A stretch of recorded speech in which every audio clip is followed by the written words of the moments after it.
Okay, everybody, we are back on a roll recording more Doomer Optimism episodes. I feel like there's a little new kind of wind in our sails on the podcast, so I'm excited about that. Um, I have today here Alice Melendez and Dylan Kennedy. I met Alice and Dylan this really fun night that accidentally became fun at this Marble Seed conference in Madison, which I was going for like for my day job, but also of course I have this interest in organic farming, so it was like just cool to meet people. And Alice was organizing this session with um a I think he's an ag economist, but he's like an old school writer, and I think who coined the term sustainable agriculture, John Eichard, whose work I had been citing in my dissertation and like always kind of looked to for that definition of sustainable agriculture. And they were having a session about the small farm future, and Alice had Chris Smage's book there, and Chris Smage is like a big friend of the podcast, and I was like, Chris, your book, he's always like not sure if his book is reaching anyone. So it was just so cool to like see you, Alice, hosting a session on Chris's book, and then I'm like sending him the messages like, oh look, Alice is doing this, like this is cool, there's all these people here. And then we ended up hanging out that evening with Peter Allen, who's another friend of the podcast, and John Eichard, who I think is like in his 80s, and then us two, or us three, and just hung out and got to talking about everything. And it was just such a nice night. And I've been meaning to get these guys on. They're doing this really cool festival coming up called the Heritage Food Festival, which we're going to talk about. But in general, like they're total doomer optimists and need to be part of the crew here. So I want to first have you both introduce yourselves a little bit. And then we'll talk about the festival and then, whatever else comes up. So welcome. Let's see, let's have Alice go first. Okay.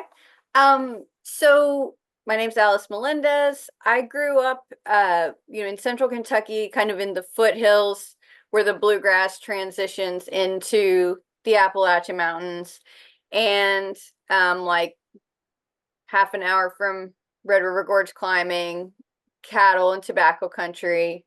I grew up on the farm my mother was managing.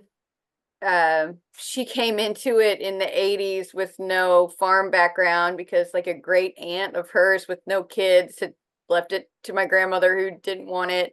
So it's kind of a weird trajectory back to this piece of land, but we have like pioneer roots to the quisenberries like in that area. But it was like a weird return because my mom was like a philosophy major at Duke. And so then she started like trying to make money on farms in the 80s, which led to, it was like obviously the worst time possible to try to make money on a farm to survive even. And so she, being a crazy person and psychopath driven, like built a beef company direct to consumer from the ground up that ended up doing like hundreds of millions of dollars in sales nationally. That was called Laura's Lean Beef. Sold that in 2008. Honestly, today I'm working on another beef company in our region, and I literally thought it's the only thing I will never do. And it is like literally what I'm doing. But it turns out that cattle is a kind of essential part of the landscape where I'm from, and that I actually really like where I'm from a lot, in spite of having left for, 10 years to cycle north and then down to Houston. I married a older Mexican guy who was living in my same region. And we like eloped off to Houston, and I lived down there for 6 years and raised my kids in a big Mexican household. And then I ended up coming back north. My dad got sick, and I tried to work with the farm, couldn't, and then kind of stayed and run a handyman business for another 5 years, and then came back around. There's a distillery, there's a whole octopus. So my mom like pretended to retire for like a year after she sold the company.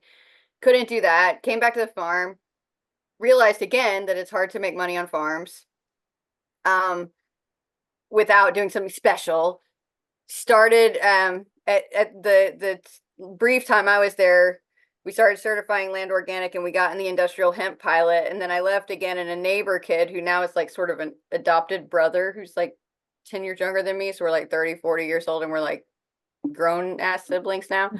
Um, Started running this company for her and they did a CBD company through the big CBD boom. And then they were like looking to diversify. We saw this climate smart commodities grant. I had written grants, federal grants for a refugee resettlement agency in Houston for some years.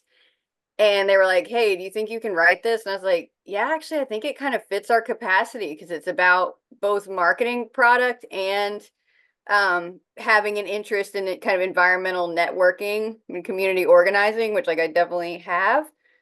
And we got it. So we got this USDA Climate Smart Commodities grant. I was looking for a way to, you have to, measure, monitor, report, and verify your results. And I was looking for an existing framework that I thought was strong. And I ended up looking to the Savory Institute's ecological outcomes verification, which brought me to Dylan, who was in my state, the only certified accredited professional with Savory and kind of a running solo and like looking to do a consulting business. Maybe you're trying to figure out what to do with it. And we met up at an oak conference after having like met each other, whatever, 10 years earlier.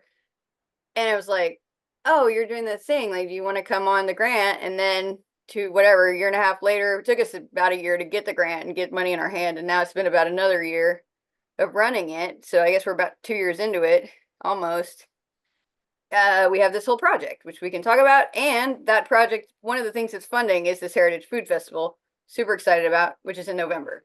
Nice. Okay, that sounds good. And then look, before we go on to the festival, I want to hear you both talk about the like overall project too. But let's hear from Dylan too. Just have you introduce yourself real quick.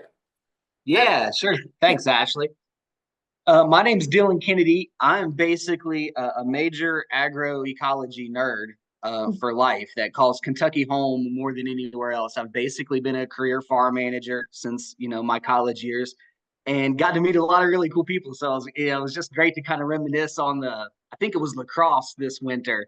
Yeah. The Marble Oh, that's Conference. right. It was lacrosse. That's right. And so we had, Alice had put together this whole conversation. We had John Eichard, which was incredible. This little, we got to Alice and Juan picked him up at the airport, and we're, hanging out with John Eichard all weekend. And then we have this discussion that went twice as long as what they'd scheduled us for. We got kicked out of the room and ended up over in the corner and just had this incredible conversation just about the future of food and how it, played into society. All the stuff that Alice and I talk about that we found out you talked about. And Ashley, you were there as this was like super involved person. And I just remember this little core of, people having this conversation emerges. And my only other, besides have fun at the Marble Seed Conference and meet some new people, my only other goal that weekend was to meet up with an old friend and mentor, Peter Allen, who then we ran into you and you guys were hanging out together. I was like, well, we've got to meet up. We've got to hang out. So that was great. But yeah, I'm a farmer, basically. Similar to Alice, I grew up about 2 generations, I think, removed from actual farming, but in very rural part of Southeast Ohio, the edge of Appalachia, we call it, where the last Appalachian county going down the Ohio River. And of course, kind of got sucked into that being 2 generations removed, as I went after going to college and kind of seeing what the job market was like. I was in art school initially in graphic design. And most of my family were public educators. And so similar to Alice, I came in to my career with one explicit goal to not be a teacher. And so I thought that being a farmer was one of the easiest ways and surefire ways to do that. And sure enough, I ended up getting thrust in front of people to speak and talk. And so now I do a fair amount of that kind of stuff. But basically, Alice and I are just here in Kentucky, proud Kentuckians and doomer optimists who really have sort of a vision of spreading this mentality in a really broad and sort of palatable way. And we have all these little jobs and projects that we're now collaborating on, and some of them to try to do that. Yeah, this is so good. Okay, I have a couple of things I wanted to riff on. First of all, I forgot we were also hanging out with Jared. Yeah, I was gonna say That's right. You That's keep right. leaving We had Jared and Jared Emma. Yeah, Like, so like- Jared Jared and Emma. and I gotta get Jared on the podcast. He is such a wild guy. Like it was just cool how much we all vibed and met each other and had like such a nice time. Jared is a he like is a timber guy who uses only draft animals in upstate New York. And that like what a cool guy. We were just talking about this yesterday, like doomer optimism, you know, we're always trying to like figure out what hangs us all together. And for me, it's like people, there's a lot of people who are like just recently waking up to X, Y, and Z social issues, you know, resource constraints, challenges with the food system, whatever.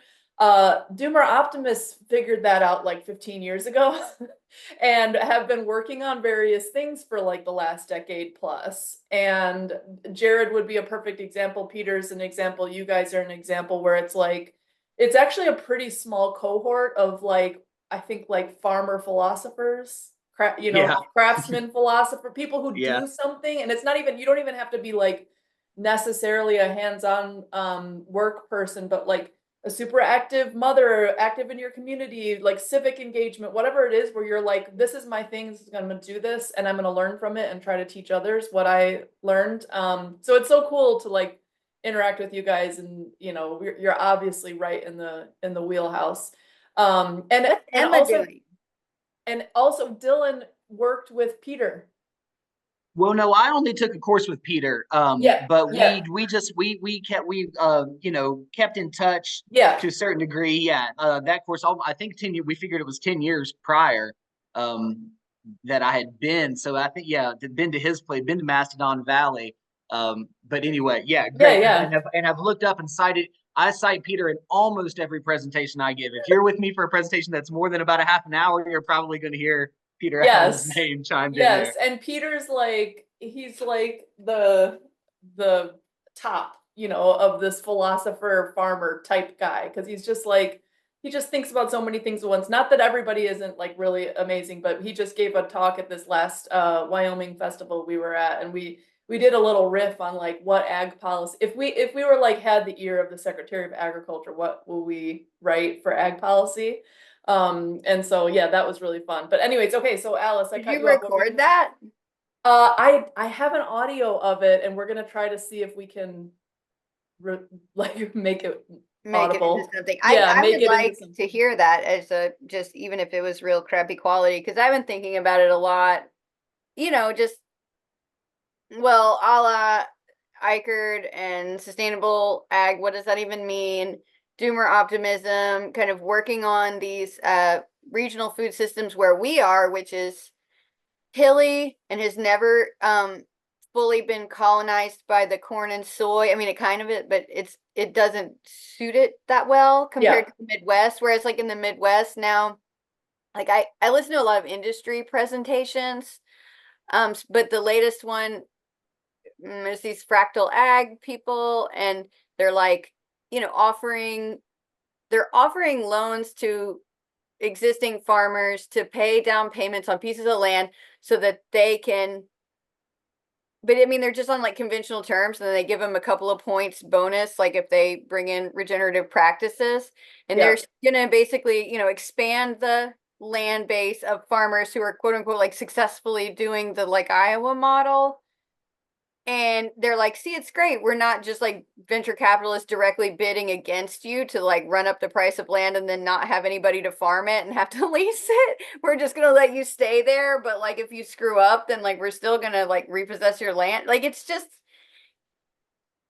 I know. And the farm actually, policy options are, the policy options are so bad. I also think like a lot of people who they immediately started figuring this stuff out, like maybe during the pandemic, and there's like a lot of Silicon Valley ventures out there that have no idea about anything coming in and like just tossing so much money at things and like in ways that make no sense. And I just feel like our little cohort, we should actually get a little bit more organized, because we have like a lot of embedded wisdom from failing a lot and from doing a lot of things. And so I'll send you that. I wrote up a little document based on the talk, but it was like, I mean, we could actually talk about this first and then go to the specifics of what your project is. But you know, just briefly, a couple of the things they mentioned at that talk were, first of all, pass the Prime Act. And then there's like this thing that I don't actually know that much about, but the 1872 mining law, something that's like pretty big in the West, repeal that. And then just do things like, there's all these already existing federal programs like EQIP and the Conservation Reserve Program and Extension that are all like kind of underutilized, but it's this giant network of ag professionals who could be mobilized to simultaneously lower the subsidies towards corn and soy and increase the capacity of regen farming through these various you know, training programs. And then they had a bunch of different ideas too of like, don't let consolidation of farmlands and foreign ownership and all this kind of stuff. And then like this one guy, Hal, who's like the Peter Allen of the West, Hal Herring, he had suggested something like make a county level food security bill where you're trying to make counties as food secure as possible. And so run it out of like NRCS offices and just the whole goal is to think on the county level to the extent possible. Like, how can this county be as self-sufficient as possible? It's like, oh, I like that. That sounds a lot like sounds very John Iker. Very John First Iker, off yeah. is food as a utility, which is like one of my favorite things he does. Yes, To say like you could totally. have food like a, you know, like a Kentucky Power Cooperative or whatever. Like, you know, you could have a cooperative, county scale, or, you know, our counties are really tiny in Kentucky, maybe a handful. But yeah, it's you absolutely correct that there are structures in place that could be used, and as part of what Alice and I are doing, because she got this Climate Smart grant. So we're a private company, and I am really the only person that talks and works with farmers, but we're giving out USDA money for practices that they wrote. And it's interesting. It's just so hit and miss. Some counties that have agents that are really good about it, but these funds they're there, and a lot of them are written really well. They're usually got bureaucratic practice standards that are too wordy and are a little bit too, but they're at the core good stuff. Yeah. And the language is usually general enough that you can kind of get around that, but they're just not being implemented. And they could have, you know, huge effects, you know, for building this, you know, for the resilient, I get, you know, the resilience in the foodscape and in our communities, particularly at that county level. So those structures are there. We're just starting to kind of interact with them on our end. And actually like interpret them. Yeah, and you know, maybe we could talk about this for your specific project and like what you're finding on the ground, but like my sense is that there's already this money out there. And actually what we need is the capacity to write the grants and get them in the hands of farmers, because a lot of times, you know, farmers just like they're expected to do so much. I mean, not only like actually learn how to grow food, but if you're not a commodity farmer, how to market it, how to distribute it, and now you also got to write grants. Like that is the kind of hub that I want to make our thing into. Okay. That's my like fundamental long-term intention. And so like our grant runs through 2028. By then we're also should be a licensed Savory Institute hub. And by that time we're also looking to have like a functioning regional scale beef brand that like could be in like a division of a grocery chain. So it's like or like university scale, like we're serving several universities and institutional customers. Like, so we're getting to like a scalar level up, you know, from where we are now, but not trying to go to a national scale, trying to like maintain it at this regional place. And then we can do things like I've already helped 2 different people in our network in the region write grants to, like, one got a food bank box sub grant from Kentucky Department of Ag, where Scott County Growers is producing the produce. They have like almost no overhead because like this is what he does, and they're just like filling the boxes, buying beef from us and a couple other farmers, like, and we're getting high quality, and we get paid retail through KDA, which is getting federal money to get into the local food program. It's a local food promotion program grant that state of Kentucky got. And then another guy who's trying to get regional, regional food system infrastructure grant, and we're trying to help him expand. He buys berries, he freezes them, he makes kombucha, and he makes protein bars and like berry bars. But it's like trying to get him to go up a level in equipment. Mm. And we're trying to like also host like a social night, like once a month, Farmers for Freedom, like just come, riff, drink, hang out, because we always feel like that's we support the party, as a element of the strategy. Everything is strategic for me, sorry. And the downtown distillery is an important piece of the farm. It's true. So we have a distillery. Our shirts say cannabis, whiskey, beef, because we do CBD, whiskey, and beef. And like what's the thread, the common thread? It's like they're all like high dollar products that can come off of Kentucky farms. I love that. Yeah, honestly, this was like part of our discussion just around the podcast in general is like this exactly what your vision is what we were thinking. We want to support some kind of bioregional, regional, whatever, like at a scale that makes sense. It's not supposed to be national, it's supposed to be either a region or a couple of counties or whatever.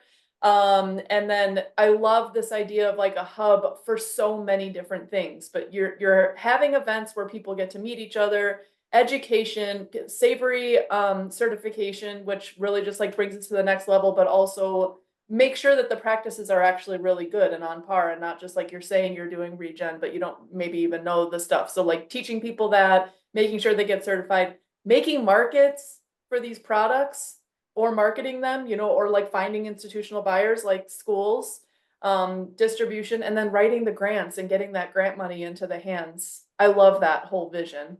That's like so hub. But you should let Dylan backtrack and explain savory a little bit more, because we've been throwing that out and not. Yeah, let's do that. Let's do that. Savory. I don't think we've ever talked. I had a woman from Savory who was very involved in Savory in Uruguay on very early on in the podcast. And actually Alan Savory, you guys know that I spent the last 7 years in Uruguay. Right. Alan Savory came to Uruguay during the pandemic and had a meeting at this woman's house with the Secretary of Agriculture there. And they were like, we're going to make Uruguay the first regenerative like country in the world, regenerative economy, regenerative food. And I was like, hell yeah. I don't know like what has happened since then. And since then, the Gates Foundation has been there trying to like bend their ear. So let's talk about what savory is first. Dylan, that's a good call, Alice. Sure. Yeah. Well, most people are going to probably, the first, if you don't hear someone like me talk about it first, the YouTube video, Alan's YouTube video, TED Talk, is kind of the jumping in point. And so we're known as kind of the regenerative grasslands people, the ones that use livestock, particularly in dry and arid regions, through this process that Alan developed along with others called holistic management. And that's sort of our public facing. That's what we do. But ultimately, it goes a little deeper, and it's just true systems thinking. So we're talking about holism, and the understanding that biological systems act different than mechanical systems, right? And then us and our human problem solving brains that can create all these technologies and are very proud of it subconsciously treat complex systems, biological systems, families, farms, businesses, what have you, as machines. And we apply the same decision-making processes to them. So if my tractor breaks down and I can isolate it to just a fuel hose popped off or something simple, who knows what it might be, but there's this decision tree and a linear decision-making process that doesn't apply to ecosystems, right? And it doesn't apply to families. They're complex systems. We have a name for that. System science is it's known, but it's not really applied in how we think of it day to day. And ultimately, that's what holistic management is and the Savory Institute is. But we do have specific aims of applying systems knowledge to ecosystems, farms and families, the ecological, social, and financial piece of the tree that we have to have in order to have resilience and sustainability the way we want it. That's kind of what the Savory Institute is. Okay, yeah, that's good. And it's it's probably somewhat frustrating to people because I've had these conversations a bunch where it's like, well, what is it exactly? And it's like, well, it kind of depends on your land and how much rainfall you get. And there are a certain set of practices, right? there are practices, there are certainly principles. Ultimately what it is, and it can be broken down in really simple terms, but not 5 minutes simple, like, you know, a short course simple, like a day. But it's a decision-making framework. It's a decision-making framework that allows you to cater decisions toward exactly what it is that you want for yourself, your land, your family, your business, period. And it's unique in the way it approaches things from a systems perspective as opposed to a mechanical perspective. And that Right. looks very different in the first couple of steps and looks really comfortable and normal as you kind of wind it out and decide what to do. Oh yeah, put the cows over there. Yeah, You know? right. Yeah, and I think a lot of people like see conventional farming and they think like, okay, well, this is just a system and you just apply it the same way everywhere. You get the same kind of tractor and the same kind of seeds and you plant it in the same kind of way and you harvest in the same kind of way. And it doesn't really matter what the land base is or, you know, what your like rainfall is or whatever else. You just As long as you're supplement. in the Great Plains. Yeah, well, yeah. Right. Or you irrigate, you know, or whatever, if you have to go farther west or whatever. And I'm like, I think a lot of people just get kind of confused, like, well, you know, how could this, you know, how could this work? How can it scale, whatever. But maybe we could talk real briefly about why this mentality is important, why systems thinking is important, why agroecology is good. We've talked about it a million different ways on this podcast, but just hearing it from your perspective. Yeah, I mean, love to just to get on the, because I think it can be short and simple. If we treat our systems, and our families are systems, right? We're systems, we're self-organized, complex systems. Our farms are, if we treat them like machines, then the output is that of machines. We get singular outputs and we wear loved ones, beings, people out like parts in those machines Mm, subconsciously, just by having that sort of a look at the way things are. So that is, and we do it to our farms. I mean, we can see it. It doesn't need to be so up in the air. We can see it with our soils. We can see it with our water quality. We can see all these things. We go in and try to fix them with these very prescribed, granular methods, and, you know, don't see the forest for the trees. We have metaphors. We have all these different ways of kind of understanding it, but we still don't let ourselves think about it. And I think it's because that initial switch of consciousness is so simple. We don't really allow ourselves that in ways. I yeah, don't know. yeah. I want to have Alice answer too, but the machine metaphor is very apt because we've been trying to, you know, run these different events and trying to figure out like who is our writer who like really gets it. And we got Paul Kingsnorth this last, you know, a year ago, you know, October a year ago, and I was like, this is a great guy to get because he's talking about the machine, and everybody who reads his writing understands this metaphor of the machine, and that's a really good attractor point because the machine metaphor, the machine versus everything else, is such a good and Versus helpful life. metaphor. Yeah, versus life. Life and spirit. Life Yeah. and divinity. Yeah. No, I Right. always have really appreciated Kingsnorth. I sort of have gotten like saturated on a lot of the just ideas and framework of like that upholds like doomer optimism, from like peak oil to like the power of the machine to like Yes. the benefit of like kind of traditional structures in contrast to the progress narrative, which, like, you know, we called our festival Heritage Food Festival for a reason, kind of like valuing looking back for tools in the toolkit. But I guess before I get off on that, I would just, but anyways, I appreciate the hell out of Kingsnorth.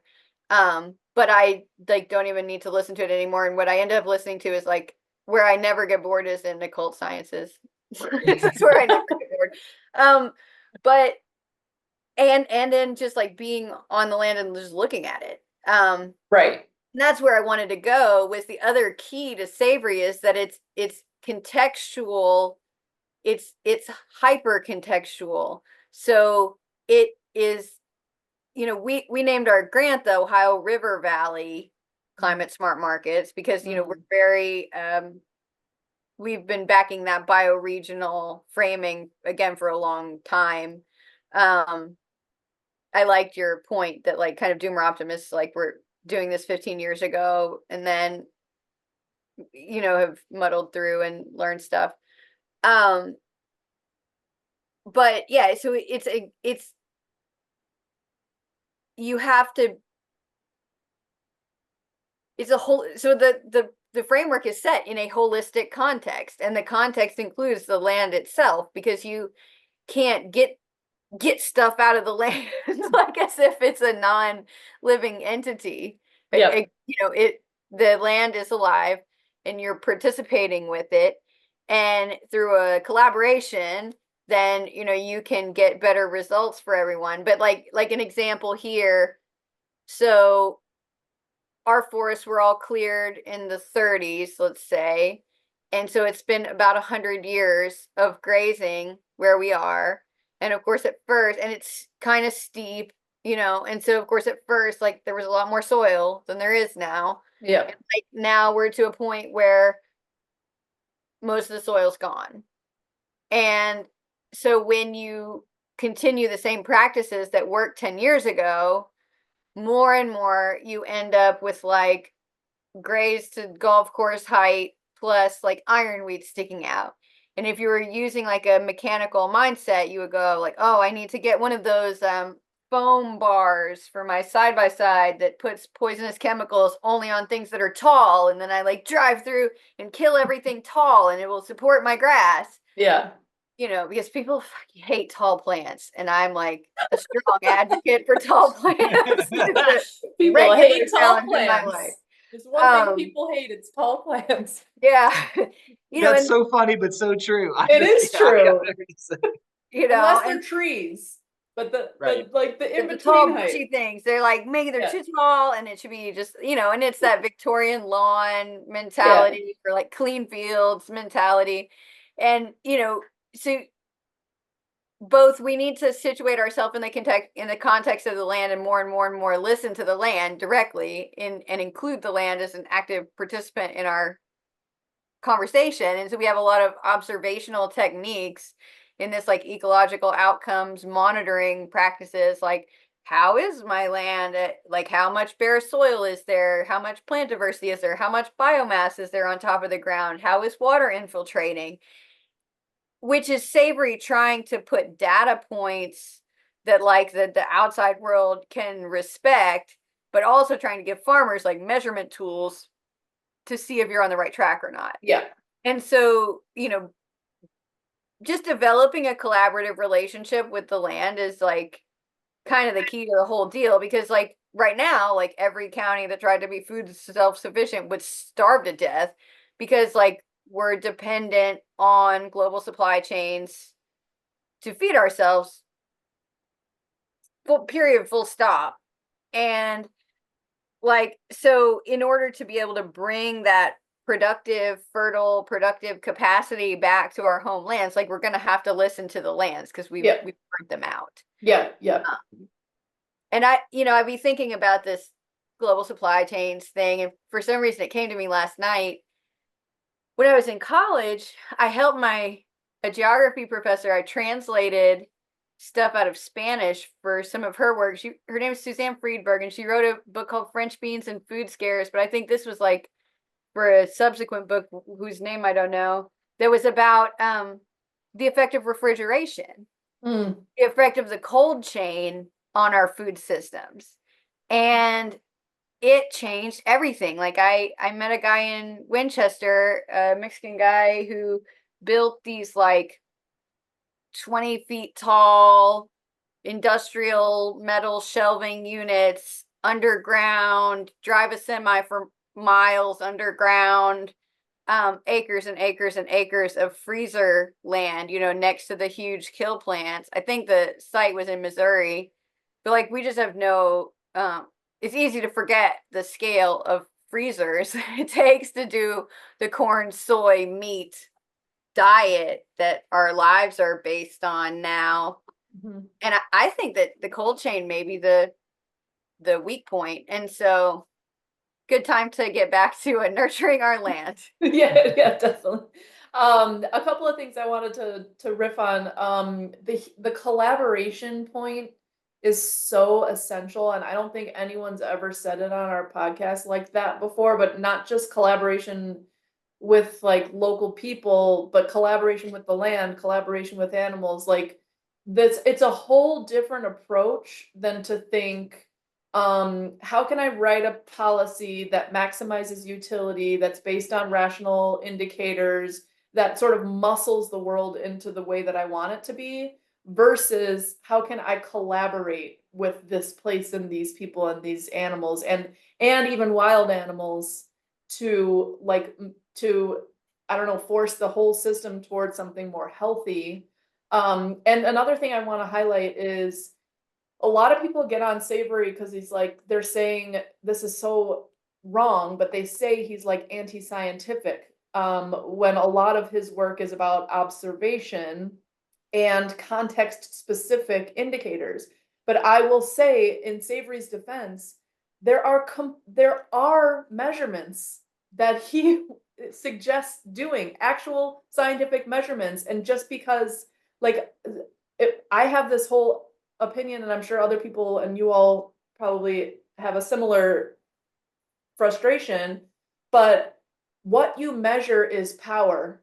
What kind of information people want is power. So if it's just like carbon or water use or whatever, they make these indicators and this data as a way to like wrest power from things. Like, oh, the data says it, and therefore you guys have to change the system because we decided to measure X, Y, and Z thing outside of the context, and therefore like all livestock needs to be eradicated. You know what I mean? Stuff like Right. that, or all farms need to be eradicated. And it's just like this massively utilitarian, but it's like it's very also like seeing like a state. It's a way to wrest power from things. And in Savory's defense, like he actually is measuring things scientifically and suggests doing so. So Oh, it's not absolutely. anti-scientific at all. Not anti-scientific at all, but the big the big discrepancy, misunderstanding comes in at the point where, because people want to measure practices. And in holistic management, we are practice agnostic. We're results based, and we're Yeah. based on principles to get us to that point. So Yeah. what people are going to want from Alan is to put a grazing plan out there that they can slap somewhere else, probably Yeah. not do it that well, and then measure the exact one. What Alan says is, no, what we're testing, if you want to do a scientific test, and this gets a little too wishy-washy, but we're testing this decision-making framework in Yes. any context. And the Yes. results have to be contextual to the person that put it in place. Yep. And if you want to test my theory, this is what we're testing. Use this decision-making framework. Right. It's not a grazing practice. It's not anything else like that. It's a decision-making framework to get where it is that you need to be. Yeah. Yeah. Okay. Talk So about Michigan State real quick, yeah, go ahead. Dylan. Talk about What's that? Michigan State and the formation of EOV and like. Oh, well, sure. An EOV is measurable science. So Alan, had an eco monitoring process which worked for farmers, where you would count species and do all these things. It was a little bit whimsical. He'd have folks throw a dart over their shoulder and see and count how many plants it touched, record those, do that, 100 times, whatever. It totally works, but that's not the kind of thing that's publishable. So now we have ecological outcomes verification, which was put together through Michigan and Argentina, which is Alan's thing that worked, but it's just replicable, and now it has the chops to be published. So we're working on all that data, and the data for the grazing is out there, but we have to look at is the AMP stuff, right? Because they won't use holistic plan grazing. They'll say adaptive multi-paddock grazing, and the key in there is adaptive. So if what you're trying to test is one, is a carbon copy practice, it's not going to work. But Right. you can test Because adaptive timing management. is everything. And you Yes. can't legislate timing. Man, Alan went to COP 20 something and they expected him to go up there and say, like, we can sequester all of the world's emissions through regenerative holistic grazing practices, and here's going to be the thing, and it's going to save the world, and you should all do my buy my Book. or buy my book or whatever. And then he was like, and then thinking that he was like going to be kind of like, anyway, what he said instead was, institutional management is destroying the planet. Institutional management will always destroy the planet. You'll never get it right because you're trying to legislate it, at the scale of the Conference of Global Parties, and Yeah. you don't know anything about the ground anywhere, and you can't make effective decisions unless you're on the land. Managing Period. it actively. Yeah, actively managing the piece of land, Collaborating. because Yeah. you'll never get the timing right. You have to actually know your land to get the timing right, and it will be night and day difference if you realize that there's slugs on day X and you put ducks in, or you put the ducks before the slugs. Well, nothing. It was completely opposite results. Right. And you can't write that down. Right.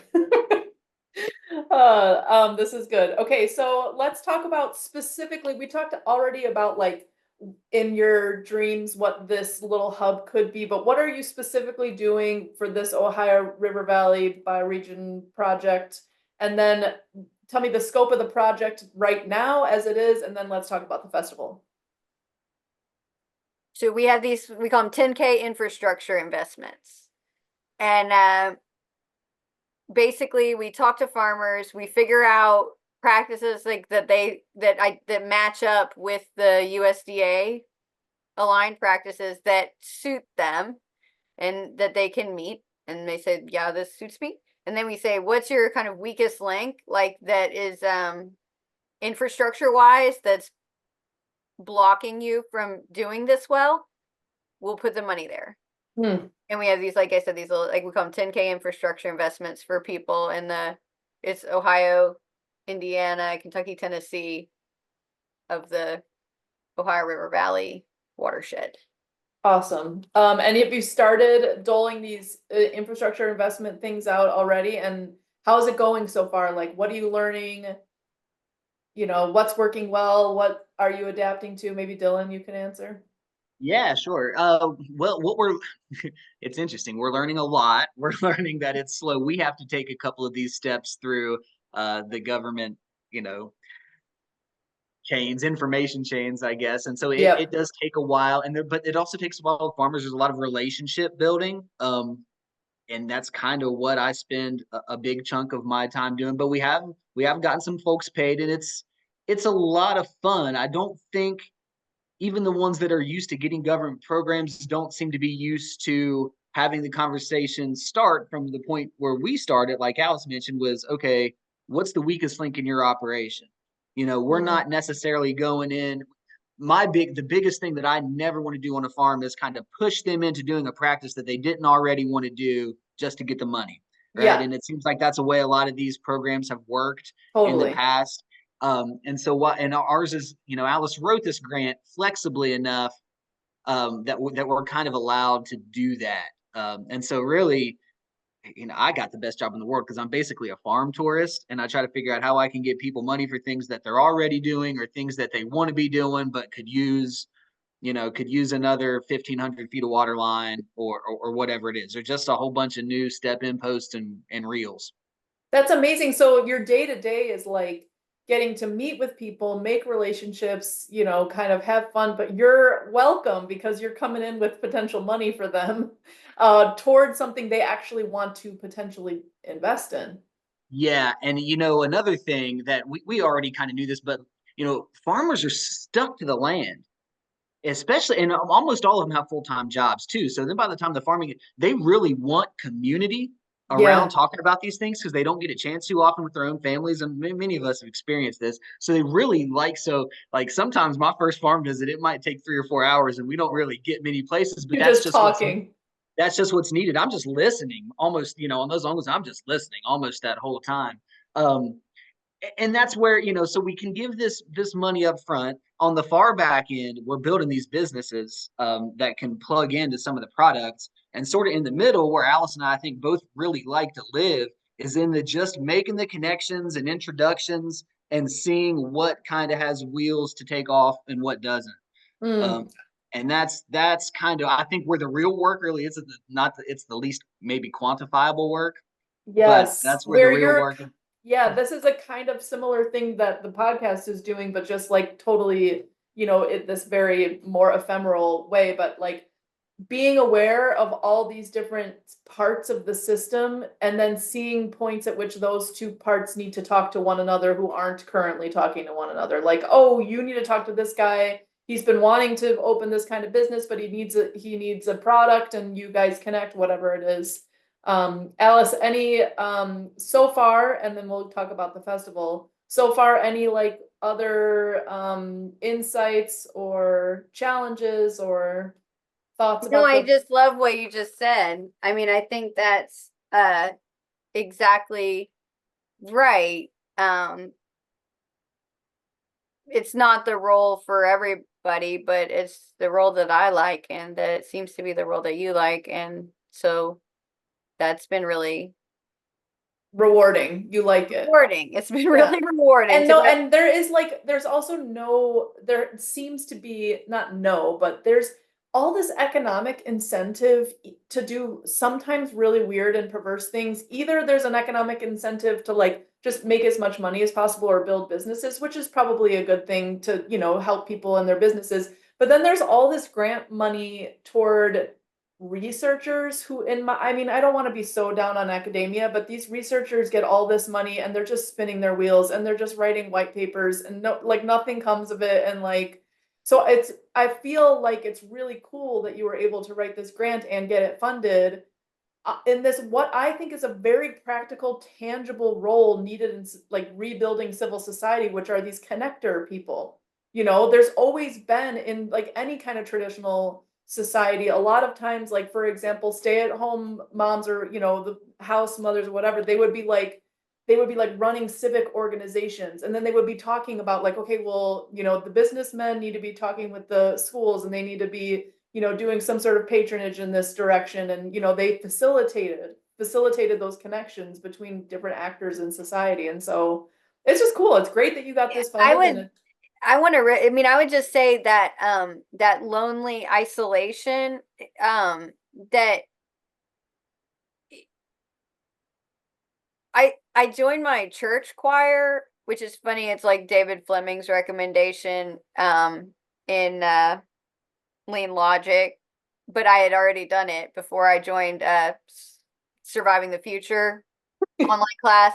But you can tell I'm like finding on the internet. I'm either on like Echo Sophia or the Surviving the Future people, or like, you know, me, you guys at a conference. That was a good night.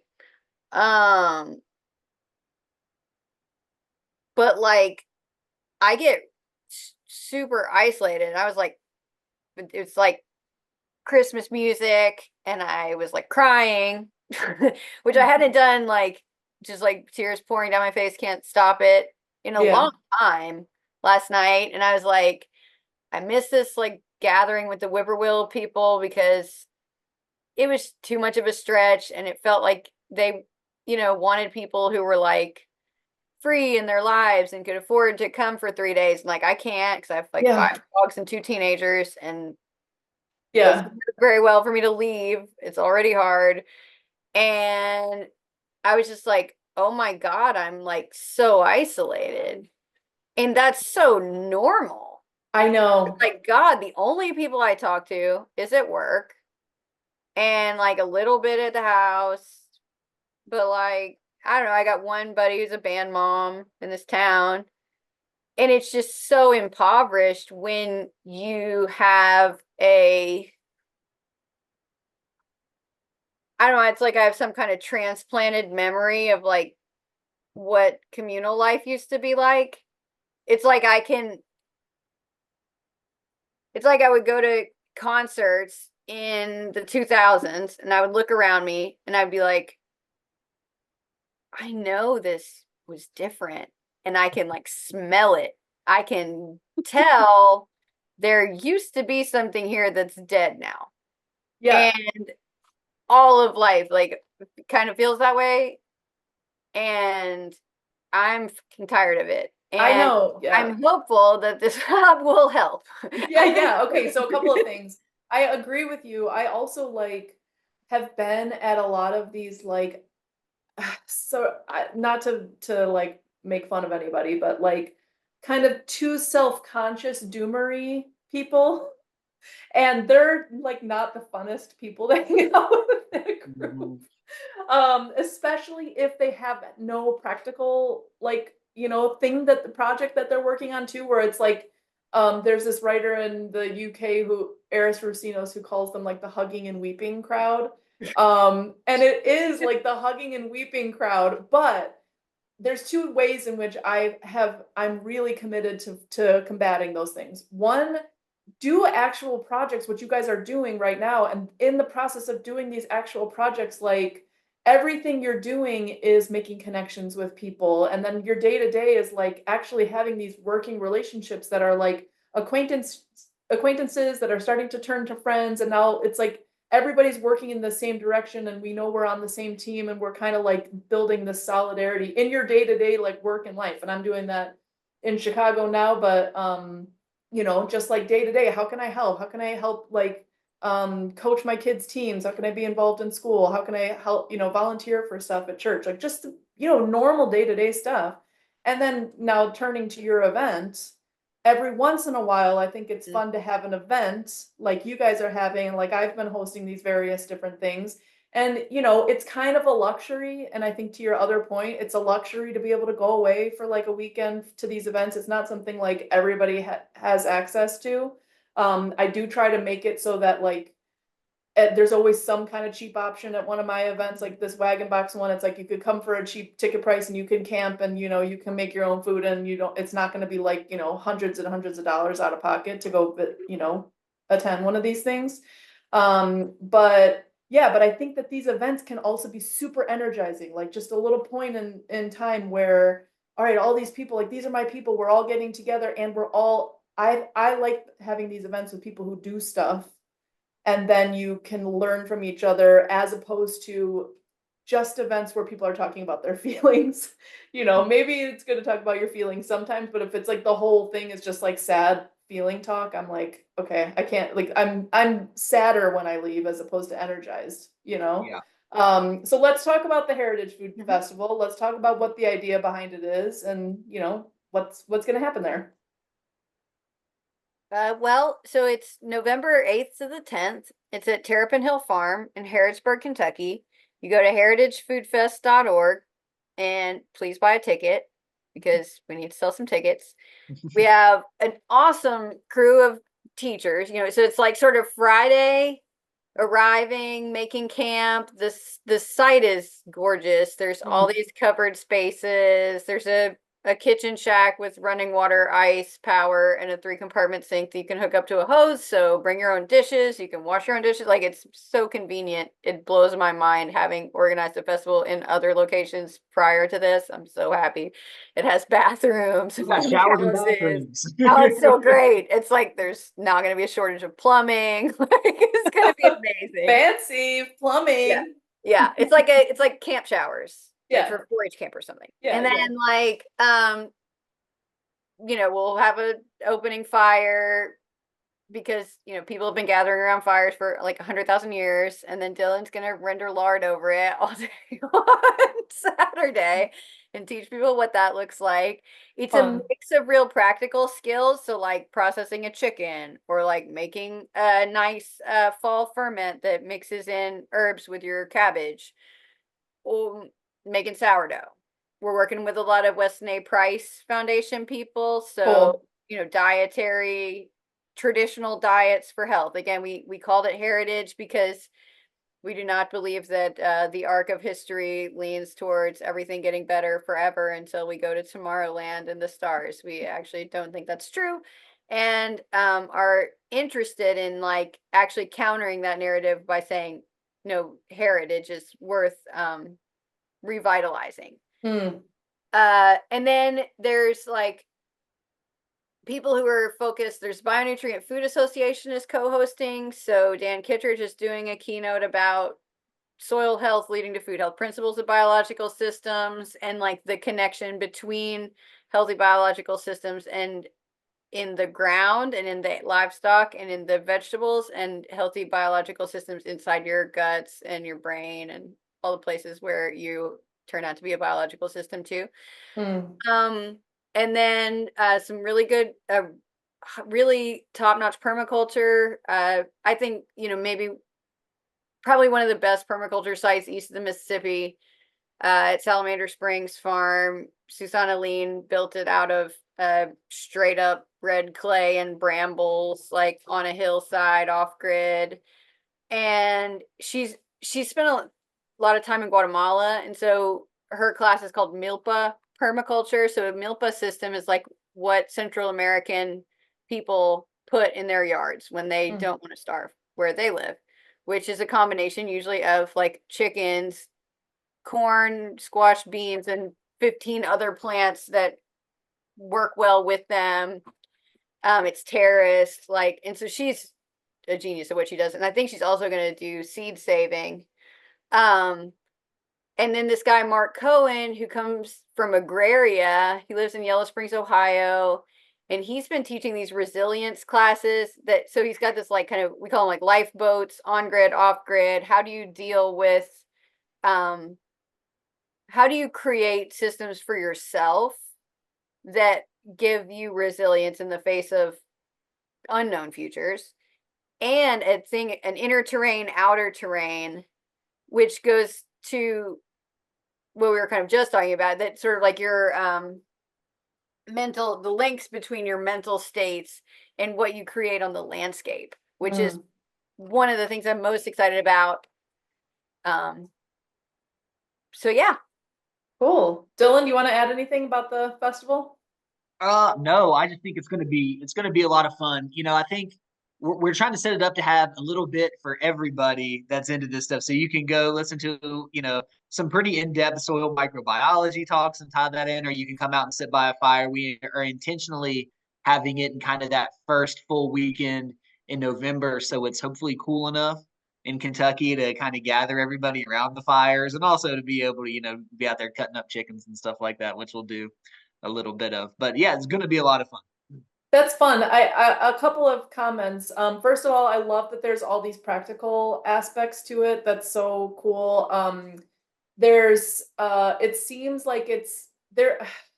Jason Snyder, who you guys need to meet. There's like a whole southern contingent growing kind of around like North Carolina, but you know, just a lot in Appalachia in general, that's like around Doomer Optimism. And Jason was saying like, you know, I just don't like these Asheville events because like it's like yoga and music, but there's like nothing practical at all, you know, about it. And like it should be a mix of those things. It should be, you know, a bunch of different things that appeal to all different kind of people. But he's like, he's always making fun of these Asheville events. Like, Yeah. Well, let's get everybody to Kentucky and, Tell him to and record a come. live yeah. episode at Doomer Optimism. Yeah, exactly. And so he's like, I love these practical ones. I love that it's built around the Ohio River Valley. I love that. I think that as many of these kind of heritage festivals, like around, especially around a watershed, is such a cool thing, such a cool way to conceptualize it. But like, we need to have these festivals all over the place. This is such a cool model. Anyone who can come to this and think about how they could do something, a similar kind of model in their region, I think you should definitely go and check it out. I did an event like this, attended an event like this in Uruguay, and it was just such a like enriching experience. I mean, between like super, like you were saying, Dylan, there's like these super soil nerd people who just want to nerd out on like soil health, and then there's people who like talk about nutrition and holistic medicine, and people, then you could just hang out around the fire and talk to people, like the kids can run around, there's really good food, like just the whole thing. I had such a magical experience, and I feel like these kinds of festivals can just be so like really amazing, and not just have a good experience and walk away, but like make connections that really matter and learn about things you actually practically want to implement in your life, and or maybe do a similar kind of thing in your region. We definitely need more of these things. So yes, And that Sunday we're gonna do like asset mapping. Ken Meter, who wrote Building Community Food Webs, is gonna come down, and we're awesome. gonna do like, what do we have in our region? What's lacking? What are people working on next?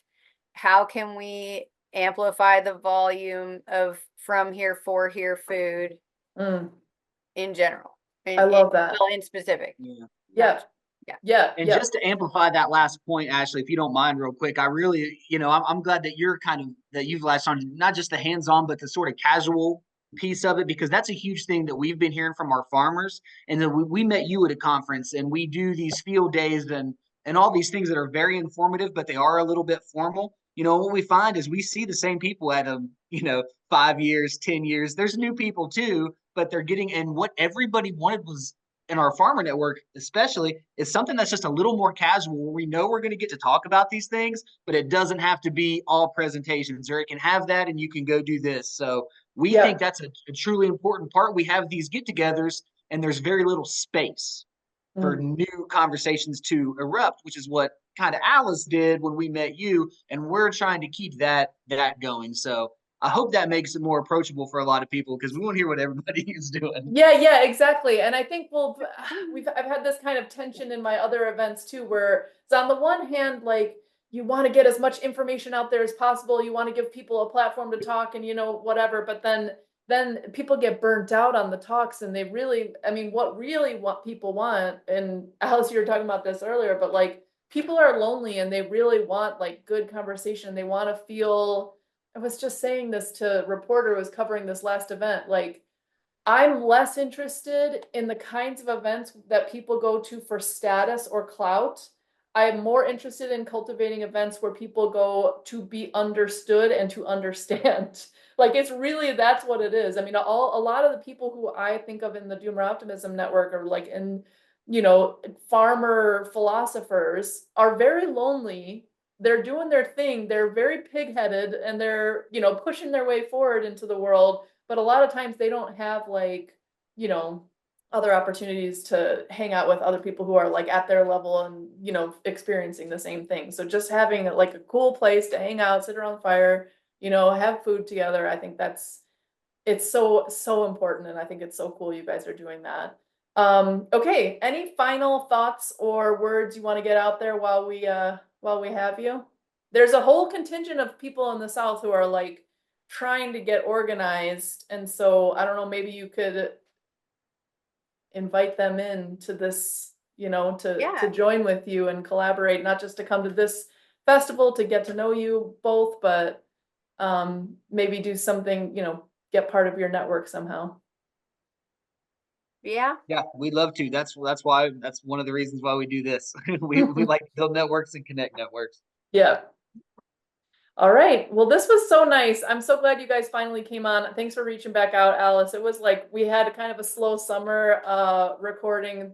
It was just such a busy time, but now we're like kind of back in the swing of things, like re-energized, ready to help everybody with their various projects. So this was cool. I'm so glad you guys got to come on. And now you're officially part of the Doomer Optimism Club. all right. Welcome. You can't leave. It's like Hotel California. You're sending a button in the mail, right? Yeah, exactly. I gotta make buttons. All right. Talk to you guys. Thank you. Thanks, Thanks Ashley. a lot. All right. Bye.